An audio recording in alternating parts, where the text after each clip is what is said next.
오늘은 처음 마음을 지키라라는 제목을 가지고 하나님 말씀을 전하겠습니다. 처음 마음을 지키는 것이 너무 중요한데요. 언제 처음 마음이었을까? 제가 결혼할 때 사진이 있는데 아내하고 동의 구하지 않고 좋아하는데 네, 저도 이럴 때가 있었습니다. 그래서 네, 네, 그런가요? 네, 제가 2006년 우리 2006년에 결혼했죠? 예, 2006년에 결혼했는데 그때 찍은 사진이었어요. 어,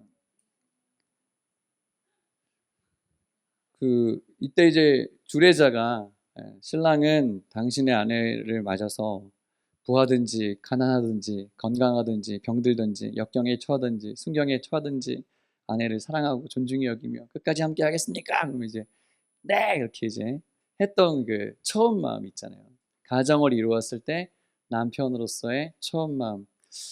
남편들이 만약 결혼할 때 이 마음을 계속 가지고 살 수 있다면 얼마나 아름다운 가정을 만들 수 있을까 이런 생각을 했어요. 네, 최근에 결혼하신 우리 영광 형제님 마찬가지죠? 네. 그 마음 처음 마음 어떻게 잘 가지고 계십니까? 할렐루야. 네, 이제 뭐 한 얼마 안 됐으니까 가질 수밖에 없고요. 여러분 어떠세요? 우리 이미 아이를 낳고 키우시는 우리 어른들 어떠세요? 남편들 어떠세요? 그 마음이십니까? 네, 굳게 입을 담고 계신데 이 처음 마음을 갖기가 굉장히 또 유지하기가 참 어렵습니다. 식당도 조금만 잘 되면 조금 커지면 첫 마음을 잃은 식당 있죠? 초심을 잃은 식당들이 있어요. 그럼 우리는 정확하게 알아차려요. 야, 여기 뭔가 좀 초심을 잃었구나. 네. 근데요, 초심을 잃어버린 신앙생활도 있답니다. 처음 우리가 예수님 믿었을 때 그 마음을 잃어버리면 우리는 쉽게 타락할 수 있고 나빠져요. 초심을 잃은 모습을 단적으로 보여주는 게 무엇인가 하면 듣는 어떤 마음이 없어진다는 거예요. 귀가 닫혀버린다는 것입니다. 초심이 없어진 사람들은요, 남의 말을 듣지를 못해요. 자기 말만 해요. 그래서 한번 내 생활을 신앙생활을 한번 돌이켜 보면서 오늘 예수님의 은혜를 처음 만났던 그 베드로의 처음 만났던 그 마음을 같이 말씀으로 나누면서 우리는 어떤 마음을 계속 가져야 되는지 요 생각을 좀 해보려고 그래요. 음식점에 가면요, 요즘에는 그 네이버에 보면은 음식점 여는 시간 중간에 브레이크 타임도 있어요. 그래서 어느 식당에 가려고 전화를 했더니 브레이크 타임이라서 그때 열지 않는다는 거예요. 그래서 그 전화를 받는 분이 목소리가 굉장히 친절했을까요? 아니면 짜증났을까요? 짜증났어요. 왜냐면 자기 지금 쉬어야 되는 시간이잖아요. 근데 이거 손님이 한 명 와주면 좋은 걸까요? 오지 말아야 될까요? 오지 말아야 돼. 한 명 받느니 내가 지금 쉬어야 된다는 거죠. 브레이크 타임은 쉬는 시간. 직장인들도 한 시간 밥 먹을 때는 밥 먹는 시간은 쉬는 시간. 쉬는 시간이에요. 오늘 말씀에 나오는 이 베드로가 거친 파도와 싸우다가 밤새도록 그물질을 했는데 네, 그 그물질을 마치고 이제 돌아온 상황이에요. 베드로가 지금 굉장히 피곤한 상태입니다. 그렇죠? 근데 문제는 예수님을 알았어요, 베드로가. 이전에 예수님하고 만난 적이 있거든요. 예수님이 예수님이 그때 인싸였어요. 인플루언서요. 그래서 예수님이 가는 곳마다 사람들이 막 엄청 몰려드는 거예요. 인기 스타. 예수님이 말씀을 전해야 되는데 요즘처럼 이렇게 마이크 시스템이 없으니까 모이는 장소도 마땅치 않으니까 예수님이 바닷가에 몰려든 사람들에게 말씀을 전하려고 시몬의 배, 오늘 말씀의 주인공인 베드로의 배를 빌려서 탔단 말이에요. 그래서 올라타가지고 멀리 서서 거기를 강대상 삼아서 지금 말씀을 증거하시는 것입니다. 어쩌면 베드로는 그물질 끝났으니까 집에 가고 싶었을지 모르겠어요.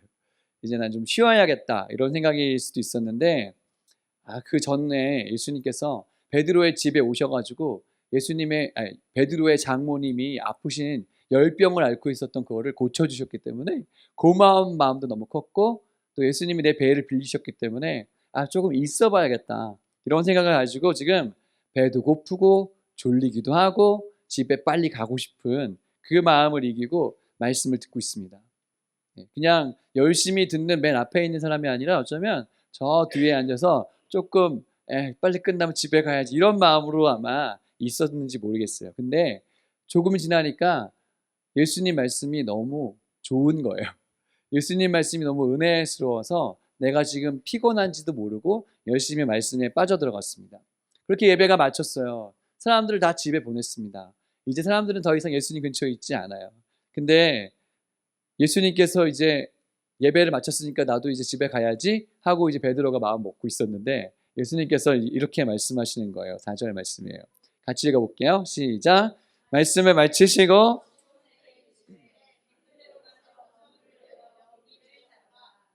네. 전도 축제가 끝났잖아요. 예배가 끝났어요. 근데 예수님께서는 무대에서 조명이 다 꺼진 상태에 있는 것 같은 이 상황에서 아직 핀 조명을 끊지 않고 베드로에게 지금 비추고 있는 거예요. 베드로는 자기가 엑스트라였는데 엑스트라라고 아예 존재감이 없었는데 예수님은 처음부터 지금 베드로에게 지금 핀 조명을 비치고 있는 거죠. 그래서 이제 사람들 다 갔고 이제 본격적인 예수님이 중요하게 여기는 일이 시작된 겁니다. 어쩌면 우리도 똑같을 수도 있어요. 우리도 별거 아닌 상황에서 주님께 나왔는데 마치 나를 위해서 그 시간을 준비하신 것처럼 주님을 만나게 되는 경우가 있었어요. 저도 그랬어요. 오늘 우리는 예수님을 따르기로 한 이 베드로의 이야기를 통해서 우리가 처음 예수님 만났던 때 그때를 한번 흥분되는 그때를 한번 생각해 보기를 원해요. 많은 사람들이요 안타깝게도 신앙생활을 시작하고 오랜 시간이 지났을 때 직분도 가지게 되고 경험이 많이 쌓이게 되었을 때 그 처음 마음을 지키지 못하고 병들어가고 변질되는 것을 너무나 많이 보게 되었어요. 여러분 저도 한 40년 가까이 신앙생활을 하다 보니까 그런 경우를 너무나 많이 보았습니다. 그래서 한국 교회는 다 병들었어. 한국 교회는 다 썩었어. 대형 교회는 다 안 좋아. 한국 교회 목사님들은 다 타락했어. 이런 얘기들을 막 해요. 여러분들도 한 적도 있고 들은 적도 있고 본 적도 있을지도 모르겠어요. 그런 마음으로 뭔가 처음 마음을 잃고 변질되었다고 느껴지는 상황도 있을지 모르겠어요. 하지만 여러분 어때요? 여러분 교회는 다 썩었나요? 대답해 보세요. 교회는 다 썩었어요? 여러분 한국의 교회들 있잖아요. 제가 다 모르지만 조금씩 이렇게 하나하나 보잖아요. 정말 작은 교회부터 큰 교회까지 정말로 최선을 다해보려는 교회들이 많아요. 우리가 걱정하지 않아도 돼요. 하나님이 그 교회들만에 부어주신 은혜가 있더라고요. 할렐루야. 예, 모든 목사님들 다 썩었나요? 네? 아니에요. 제가 아는 목사님들 중에는 정말 예수님 같은 사람 정말 많아요. 최선을 다해서 주님 섬기려는 분들이 많이 있어요. 여러분 장로님들은 다 썩었나요? 아니에요. 근데 여러분 그런 편협한 생각을 가진 병든 크리스찬들이 있다는 말이에요. 있어요. 어떤 교회는요 목사님들이 성도님들 때문에 너무 힘들어. 목사님이 목회하기가 어려워요.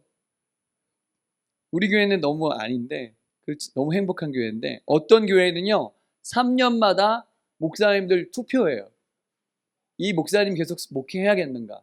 5년마다 투표하고요 7년마다 투표해서 계속 해야 되는가 평가한단 말이죠. 또 어떤 교회는 담임 목사님이 진짜 엉망이에요. 정말로. 그래서 여러 가지 문제로 하나님과 교회의 얼굴에 먹칠을 하는 경우도 너무나 많이 있어요. 여러분 물어볼게요. 처음부터 그랬을까요? 처음부터 그랬을까요? 아니에요. 처음에는 그렇지 않았어요. 우리요 처음 마음 지켜야 돼요. 학교 입학할 때 처음 마음. 내 이 학교만 들어갈 수만 있다면 그러면서 들어간 그 학교 그 처음 입학할 때 그 마음. 회사에 처음 들어갈 때 내가 진짜 죽도록 연습하고 시험 봐가지고 이 회사 딱 들어갔을 때 그 첫 마음. 처음 결혼했을 때 그 마음. 처음 목사 안수 받았을 때 그 마음. 처음 집사가 되었을 때, 장로가 됐을 때 그 마음을 지켜야 돼요. 신앙생활도 마찬가지예요. 우리가요, 구원받는 것도 중요하고 예수님 믿기 시작한 것도 중요한데요, 저는 끝까지 가는 게 중요하다고 생각해요. 할렐루야. 끝까지 못 가서요, 끝까지 못 가서 실패한 사람이 너무 많기 때문에 그런 것이죠. 그래서 오늘 이 베드로의 이야기를 통해서 우리가 이 마음을 한번 질문해 보겠습니다. 같이 읽어볼게요. 시작. 우리가 지켜야 할 첫 마음은 무엇일까요? 세 가지로 같이 나눠볼게요. 첫 번째 마음은요, 순종의 마음이에요. 5절 말씀을 같이 읽어볼게요. 시작.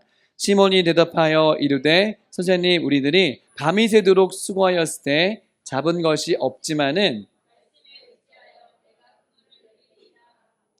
안 읽는 사람이 많은데? 잠깐만. 얘들아, 읽어야 돼. 자, 다시 읽어볼게. 시작. 선생님, 우리들이 밤이 새도록 수고하였을 때 잡은 것이 없지만은 말씀에 의지하여 내가 그물을 내리리이다. 네. 시몬 베드로가 지금 영업 종료했잖아요. 이제 다시 나갈 의지가 없어요. 근데 예수님이 말씀하신 이 목소리를 들었을 때 한편으로 어떤 마음이 들었을까? 예수님은 목수잖아요. 전공만 생각해도 나는 갈릴리 바다에서 지금 뼈가 굵고 잔뼈가 굵고, 예수님은 갈릴리 나사렛의 목수잖아요. 그러니까 지금 누가 더 바닷가는 잘 알아요? 베드로가 잘 알죠. 그리고 어제 밤에 밤새도록 그물질 했잖아요. 여러분, 밤에도 그물 이렇게 고기 잡는 거 아시죠?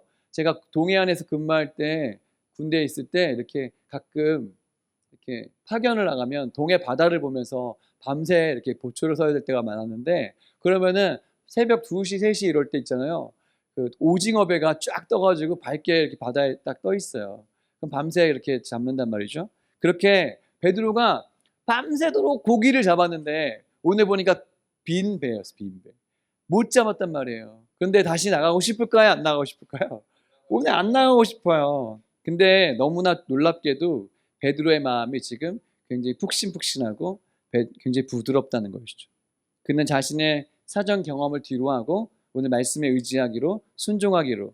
그래서 말씀에 의지하여, 따라합시다. 말씀에 의지하여 내가 그물을 내리리이다. 이런 믿음, 이게 처음 마음이에요. 내 상황과 내 경험과 내 모든 지식을 내려놓고 말씀에 의지하여 순종하는 것. 그것이 처음 베드로의 마음이었다는 것이죠. 여러분, 성경의 기적은요, 이렇게 내 상식을 내려놓고 순종할 때 일어나는 기적이 많았어요. 아브라함이 이삭을 바칠 때 아들을 죽이라는 그 명령에 말씀 그대로 순종했어요. 이스라엘 백성들이 출애굽할 때 좌우 문지방에다가 문설주에다가 피를 바르고 어린 양을 먹으라는 그 말씀 그대로 순종했을 때 죽음의 사자가 넘어갔습니다. 바다를 건너야 되는 홍해 앞에 섰을 때 하나님께서 건너가라고 말씀하셨을 때 건너간 거예요. 기적이 일어난 것입니다. 항아리에 물을 가득 채워서 그 물을 떠가지고 사람들에게 주라고 결혼식장에서 예수님 말씀하셨을 때 그대로 했을 때 기적이 일어났어요. 여러분, 오늘도 순종하는 사람을 통해 기적이 일어난 줄 믿습니다. 순수한 믿음으로 가야 돼요. 저도 생각해 봤어요. 너는 언제 그렇게 했냐? 이게 큐티가 중요한데, 제가 어린이 사역하다가 홈스쿨링 사역할 때도 주님께 말씀을 받아서 그대로 순종했어요. 가기 싫었어요. 갈 이유가 없었어요. 가고 싶지 않았어요. 근데 하나님이 갔을 때 놀라운 일들을 많이 만들어 주셨거든요. 저요, 지구촌교회 있을 때 행복하고 좋았어요. 재미있었어요. 근데요, 하나님이 제 마음속에 개척하라는 말씀을 주셨을 때 순종했어요. 뒤에 안 돌아보고요, 그냥 아무도 의지하지 않고 순종했습니다. 하나님이 기적을 만들어 주시고 계신 줄 믿습니다. 이 자체가 기적이잖아요. 할렐루야. 우리 교회가 잘 됐으면 좋겠다고 생각하는 사람들이 너무 많은 것 같아요. 제가 볼 때 굉장히 많은 사람들이 기도해 주고요, 문자 주고요, 격려해 주고요, 관심 가져줘요. 할렐루야. 우리 하나님이 우리 교회를 통해서도 기적을 만들어 주실 건데, 이 베드로가 아멘 했어요. 여러분, 아멘 합시다. 아멘. 하나님 말씀하시, 내가 좀 이해 안 돼도 그냥 아멘으로 꿀꺽 삼키세요. 말씀을 삼키시기를 바랍니다. 아멘 했을 때 베드로가 배를 타고 나갔을 때 어떻게 됐죠? 오늘 말씀해 보니까 2배에 가득 채웠습니다. 같이 한번 읽어볼게요. 시작. 그렇게 하니 고기를 잡은 것이 심히 많아 그물이 찢어지는지라 이에 다른 배에 있는 동무들에게 손짓하여 와서 도와달라 하니 그들이 와서 두 배의 채움에 감지게 되었더라. 그저 고기를 좀 많이 잡은 정도가 아니라 이전에 경험하지 못했던 기적이 일어난 것입니다. 한 번도 경험하지 못했던 일이 일어난 거예요. 자기 그물의 용량을 초월해서 자기 배에만 채웠다가는 꼴깍 가라앉을 것 같으니까 옆에 배가 와서 채워도 두 배가 가득 채도록 지금 대박이 난 것입니다. 예, 여러분 오늘 처음 고기 잡았나요? 아니에요. 베드로는 매일 잡았어요. 하지만 이런 기적은 자기의 인생에서 처음 경험한 것입니다. 여러분, 말씀에 순종한 사람은요, 기적을 경험할 것입니다. 순종할 때 기적이 나오는 거예요. 할렐루야. 만약에 순종하지 않았다면 베드로는요, 평생 그 정도의 물고기만 잡으면서 그 정도의 삶을 살았을 것입니다. 근데 오늘 이렇게 말씀을 붙잡았을 때 기적을 경험한 사람이 된 거예요. 피곤하고 힘든 그 자리, 실패한 그 자리, 넘어진 그 자리, 거기에서 말씀 붙잡으시길 축복합니다. 네. 조금 미련해 보이고요. 조금 무식해 보여도 있잖아요. 말씀을 순종할 때 기적이 일어나는 것입니다. 오늘 하나님이 어떤 사람을 찾고 계시냐면요. 하나님 말씀에 순종할 사람을 찾고 계세요. 오늘 그 사람이 당신이 되시길 축복합니다. 네. 우리 아이가 그렇게 됐으면 좋겠어. 우리 남편이 됐으면. 아니요. 당신이 그렇게 돼야 됩니다. 할렐루야. 첫 번째 마음 뭐였죠? 네, 순종의 마음. 두 번째 마음은 뭐죠? 경외하는 마음입니다. 같이 8절의 말씀을 같이 읽어보도록 하겠습니다. 시작.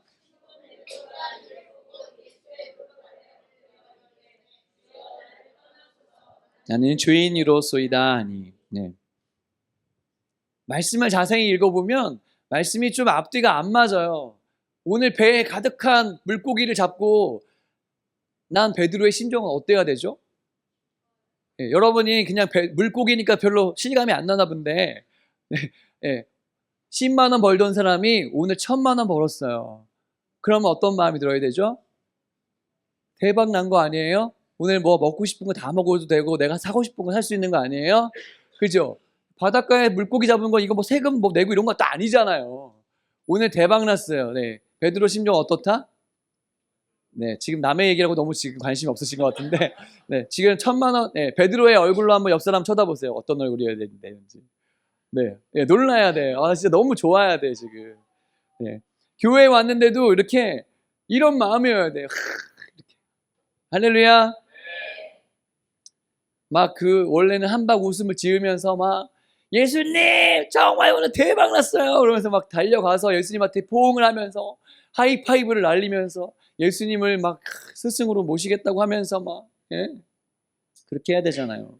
그리고 이제 핸드폰을 꺼내가지고 예수님하고 같이 셀카를 그 뒤에 고기를 딱 뒤를 배경으로 딱 찍으면서 오늘 대박 났지롱 이렇게 인스타그램에 올리면서 막 이래야 되잖아요. 네. 그래야 되잖아요. 그런데 네, 오늘 베드로가 보여준 모습은 너무 다 이상한 거였어요. 베드로는요, 엊그저께 장모님이 나왔잖아요. 그 남이 낳은 걸 보면서도 오늘 이 반응이 없었는데 오늘 자기가 기적을 경험하니까요, 오늘 달라졌어요. 무엇을 알았냐면 이분은 그저 나보다 조금 괜찮은 분 정도가 아니라 이분은 나랑 급이 다른 하나님이란 사실을 알게 되었어요. 이분이 바다를 만들고 물고기를 모으고 나를 만들고 나랑 질적으로 다른 하나님이란 사실을 오늘 그 장면을 통해서 알게 되었습니다. 여러분, 신앙이 무엇입니까? 예수님이 필요하다는 것을 인정하는 것입니다. 나의 죽을 수밖에 없는 인생에 예수님이 없이는 절대 살 수 없구나는, 나는 죄인이구나, 이 사실을 발견한 거예요. 그 사실을 발견한 거예요, 오늘 베드로가요. 예수님은 나에게 대박을 주시는 분이구나가 아니라 오늘 이 예수님이 하나님이구나, 창조주 하나님이구나를 발견한 것입니다.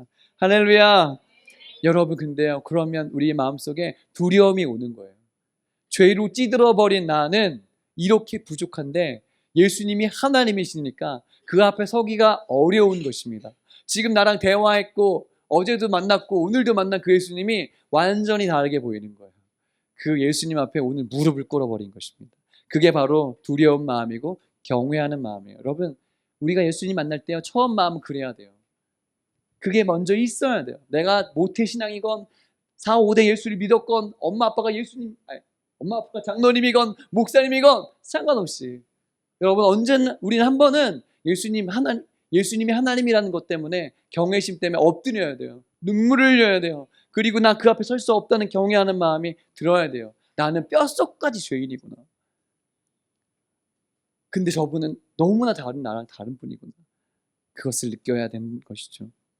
마치 100억 현상수배 받은 죄인이 경찰 만난 것처럼 만나면 안 되는 사이 같아요. 근데 같이 있으면 안 돼. 그 마음이 지금 오늘 베드로의 마음이었어요. 그래서 뭐라고 얘기했냐면 예수님 나를 떠나세요. 나는 죄인이에요. 마치 탕자가 아버지께 돌아와서 아버지 저는 죄를 지었습니다. 저를 아들이라고 하지 마시고 사꾼의 하나라도 받아줄 수 있으면 받아주세요.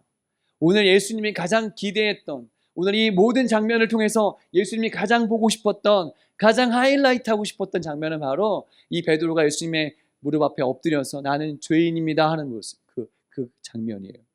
여러분에게 그 장면이 있었나요? 여러분의 인생에 이런 장면이 있으시길 축복합니다. 그리고 그 장면을 기억하세요. 내가 정말 나 죄인이어서 눈물을 흘리고 엎드렸던 그 처음 자리 그것을 기억한다면 우리는 교만할 수 없어요. 나의 나 된 것은 오직 주님의 은혜라고 밖에는 말할 수가 없어요. 따라합시다. 주여 저는 죄인입니다. 이 고백이 나와야 돼. 할렐루야. 어저께 어떤 자매 우리 여기 청년을 만났는데 그 아이가 지금 그 유학을 하고 있어요. 유럽에 갔더니 얼마나 타락했는지 자기도 그렇게까지는 경건하지 않은데 와 진짜 여러분 젊은이들 있잖아요. 정상인 애가 없다는 거예요. 다 가정이 깨졌대. 다 가정에 부모님이 이혼하고 재혼하고 이혼하고 자기 버리고 다 그런 가정이래. 그리고요 조금 잘생기고 멋있게 생긴 남자들은 다 게이 동성애자. 그 교수님들도 다 이혼하고 재혼하고 뭐 하여튼 가정에 온전한 데가 하나도 없대. 거기에 살다 보니까 자기도 그렇게 막 머릿속에 복잡해진 거예요. 그때 안 거예요. 야, 이 세상은 정말 하나님이 필요하구나. 하나님 없는 인간들이 이렇게 되는구나. 여러분 우리나라 잘 지켜야 돼요. 여러분 정상적인 사람이 다수여야지 버티죠. 그런 사람이 다수면요 애들이 어떻게 살겠어요 이 세상에. 우리 거룩한 대한민국 지킵시다. 근데 그 마음을 알게 된 거야. 나 죄인이구나. 하나님 없이면 안 되는 인간이구나. 오늘 베드로가 그것을 보았던 것입니다. 여러분 하나님 섬길 때요 예배할 때요 이 마음이 없으면 예배 못해요. 무당이 구슬해도요 정성껏 드리려고요. 그 시간 내서 촛불 켜고요 목욕 재개하고요 자신을 준비합니다. 귀신한테. 무슬림들이 알라에게 기도할 때요 손발 씻고요 딱 정해진 시간에 딱 기도합니다. 그 정성을 들여서 해요. 여러분 세상 뮤지컬 공연도요 연극도 있잖아요. 시간 늦으면 못 들어가요. 그 공연의 질을 방해하고 그러니까요. 근데 하나님 예배할 때 있잖아요. 우리 마음이 어떠하겠어요? 하나님이 경외하는 마음이 있어요. 할렐루야. 하나님이 이 자리에 함께 하신다는 것을 여러분 믿으십니까? 이렇게 작은 교회단을 계실까요? 계시죠. 주님께 예배할 때 마음과 정성을 다해 준비하세요. 헌금을 준비할 때도 내 마음대로 하지 마시고 전날에 딴짓하지 마시고 전날 딴짓하고 늦게까지 안 자면 어떻게 주일날 상쾌하게 일어나서 예배할 수 있겠어요? 최선의 컨디션으로 예배할 수 있도록 주일을 거룩하게 지키는 것 그게 경외하는 거예요 여러분. 할렐루야. 겉으로는요 교회 세우고 헌금도 많이 하고 선교도 많이 하고 구제도 많이 하고 사람들 전도도 많이 했어도 하나님 경외하는 마음을 잃어버리면 주님 앞에 섰을 때 너는 너를 위해 살았잖아. 너는 너의 기념비를 세웠잖아. 나랑 상관없잖아. 주님 그렇게 말씀하실 거예요. 저는요 진짜 많이 봤어요. 정말 제가 구체적으로 얘기 못하겠지만 정말 자기 확신에 차가지고요 이렇게 교만해진 사람 너무 많이 봤어요. 교회에 목사님이 왜 필요하냐요. 그런 사람도 봤어요. 그러니까 교회 목사님이 자기가 직분 받았으면 뭐 자기가 왜 다 월급 다 왜 받아야 되고 왜 그래 이런 생각 갖고 있는 사람이 있더라고요. 최근에 만났는데 어떤 분이 하나님 나라에서 열심히 살아요. 그런데 목사님한테 자기네 교회는 목사님을 아르바이트처럼 그냥 해가지고 용돈을 준대 그냥. 이런 교회가 부흥할 수 있을까? 이 교회 목사님 설교 들을 수 있을까 이 사람이? 그런데 정말 그 생각이 너무 확실하게 저한테 그러더라고요. 어디 성경에 목사님한테 월급 줘야 돼 써 있니? 그런 얘기 하더라고요 저한테. 세상에 이런 사람도 있구나. 여러분 처음부터 그러진 않았을 거예요. 상처받고 뭔가 틀어졌어요. 하나님을 경외하는 마음이 있으면 성경을 정말 제대로 읽었으면 그렇게 말할 수 없었을지 모르겠어요. 여러분 부모가 자녀에게 가르쳐야 될 건 무엇입니까? 하나님을 두려워하는 법을 가르쳐야 돼요. 할렐루야. 내가 너무 예쁘고요. 얘가 내 눈에 넣어도 안 아프고요. 너무 좋아도요. 이 아이가 하나님 경외하게 하셔야 돼요. 할렐루야. 그게 진짜 사랑하는 겁니다. 예배 안 드리고 딴짓하고 이런데 그냥 아유 넌 예쁘니까 아니에요 여러분. 7살까지는 오케이. 7살까지는 그럴 수 있어요. 하지만 7살이 넘었다. 예배 잘 드려야 돼. 할렐루야. 그림 안 그려도 예배할 수 있어요. 유튜브 안 봐도 예배할 수 있습니다. 그래야 돼요. 화장실 안 가도 딱 지킬 수 있어요. 우리 교회 예배가 좀 길지만 할 수 있어요. 여러분 홈리에와 비느하스가 자기 마음대로 성전에 고기 막 갖다 먹고 여자들 막 겁탈하고 안 좋은 소문이 들렸을 때 그의 아버지 제사장 엘리가 어떻게 얘기했습니까? 이렇게 얘기했어요. 내 아들들아 그렇게 하지 마. 소문이 안 좋아. 야 너 범죄하면 하나님 심판할지 모르겠어. 이렇게 얘기하고 더 얘기 안 했다는 거예요. 얘가 몽둥이로 다리가 부러지던 제사장 일을 못하게 하든 근신시키든 내쫓든 어떻게든 이 아이가 범죄해서 돌아오게 만들어야 되는데 야 얘들아 야, 소문이 안 좋다 야 아빠의 얼굴도 체면도 있지 않니? 이렇게 하고 그냥 끝났단 말이에요. 어떻게 했어요? 하나님이 죽이기로 결심하셨다고 했어요. 경외하지 않으면 안 돼요 여러분. 경외하는 것을 가르쳐 주셔야 된다는 것입니다. 우리가요 왜 동성애 반대합니까? 그것은 창조주의 섭리에서 어긋나기 때문에 그렇습니다. 하나님은요 한 남자와 한 여자가 결혼하도록 디자인해 놓으셨잖아요. 그 말씀에서 어긋나니까 우리가 하나님을 경외하는 마음을 가졌기 때문에 반대하는 것입니다. 40년 정도 신앙생활하면요 남의 말을 잘 안 들으려고 그래요. 하나님을 경외하는 마음이 사라질 수 있어요. 여러분 그 마음을 경계하시길 축복합니다.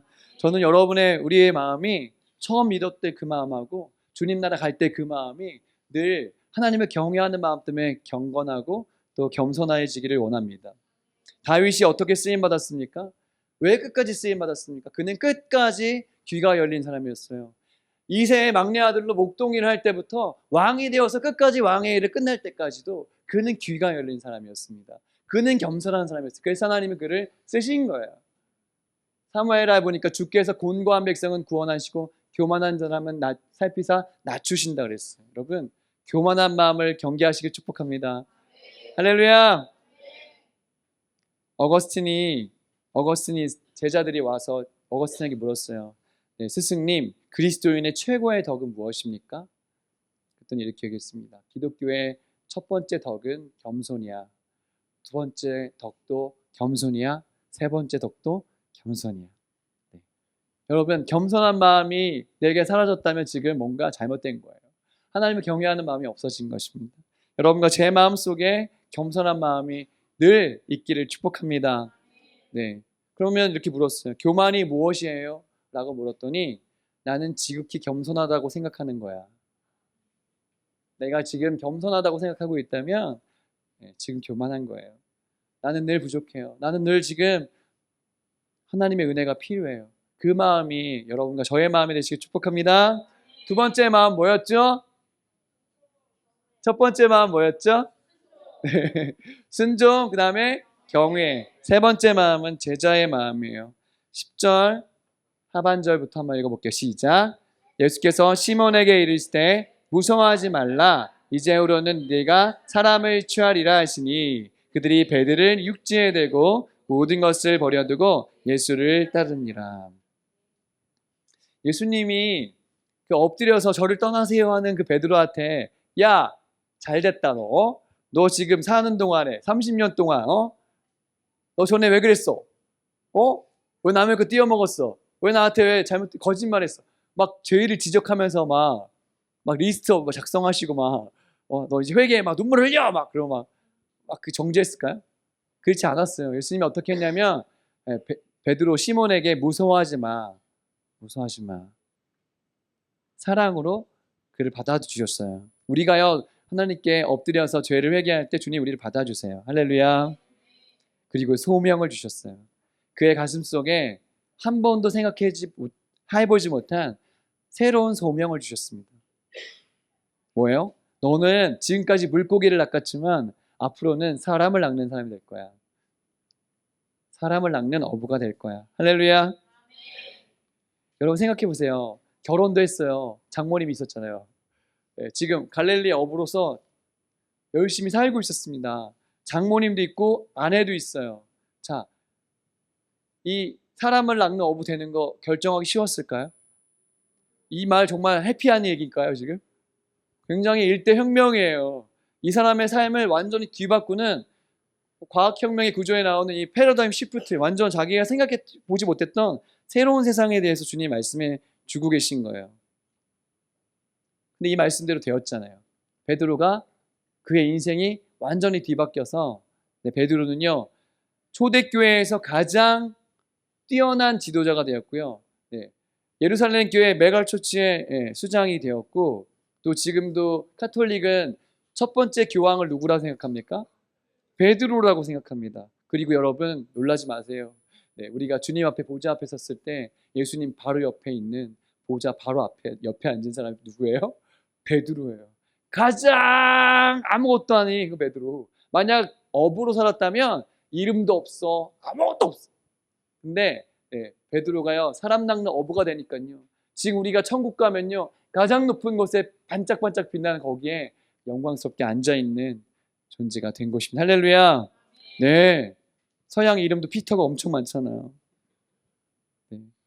놀라운 변화를 주님이 이끄셨어요. 나는 그저 주님이 두려워서 엎드렸을 뿐인데 주님은 나를 토닥여 주시면서 엄청난 비전을 주셨단 말이죠.